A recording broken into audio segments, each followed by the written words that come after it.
Hai, Sobat Zona Informasi. Pernah nggak sih kamu lihat berita soal ketimpangan ekonomi? Ada yang super kaya, tapi masih banyak juga yang hidup pas-pasan. Tapi, gimana caranya kita tahu seberapa besar ketimpangan itu? Nah, salah satu alat ukurnya adalah Gini Ratio. Penasaran gimana cara kerjanya? Yuk, kita bahas di Zona Informasi. Apa itu Gini Ratio? Gini Ratio, atau kadang disebut juga Gini Coefficient, adalah angka yang dipakai untuk mengukur tingkat ketimpangan pendapatan di suatu negara. Singkatnya, Gini Ratio itu ngasih tahu seberapa rata atau seberapa timpang pendapatan masyarakat di sebuah wilayah. Gimana cara bacanya?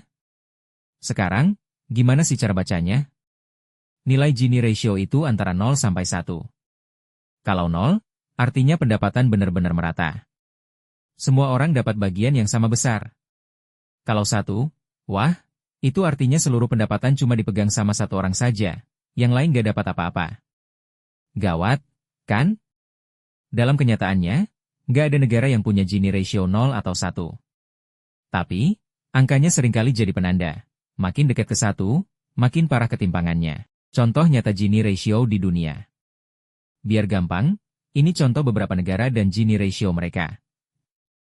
Afrika Selatan, sekitar 0,63. Ini negara dengan ketimpangan tertinggi di dunia. Ada yang super kaya, tapi juga banyak yang hidup miskin banget. Swedia, sekitar 0,28. Negara ini terkenal dengan sistem kesejahteraan sosialnya. Pendapatan rakyatnya jauh lebih merata. Indonesia? Di tahun 2023, Gini Ratio Indonesia ada di sekitar 0,39. Gak terlalu timpang, tapi juga belum rata banget. Kenapa Gini Ratio penting? Kenapa sih kita harus peduli sama angka-angka ini? Karena ketimpangan ekonomi bisa bikin banyak masalah sosial. Mulai dari kemiskinan ekstrim, kriminalitas, sampai akses pendidikan dan kesehatan yang gak merata.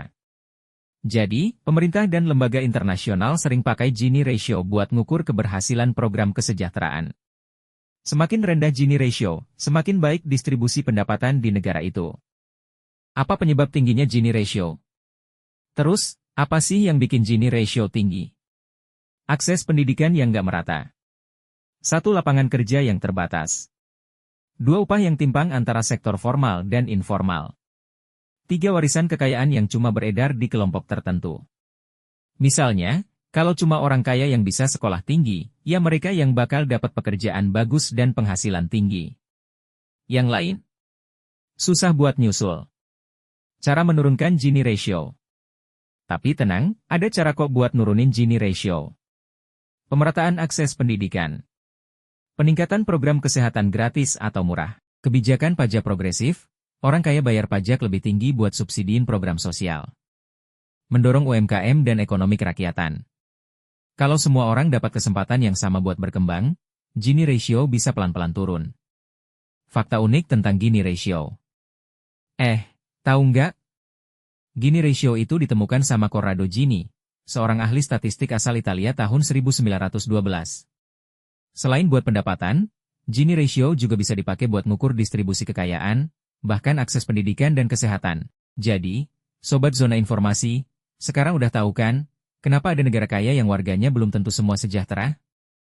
Gini Ratio bantu kita ngerti, seberapa merata kesejahteraan di suatu negara. Mau Indonesia Gini Ratio-nya makin rendah? Yuk, mulai dari diri sendiri. Dukung pendidikan, bantu UMKM, dan sebarkan semangat gotong royong. Jangan lupa like, subscribe, dan aktifin loncengnya, biar gak ketinggalan info menarik lainnya di Zona Informasi. Sampai ketemu di video berikutnya.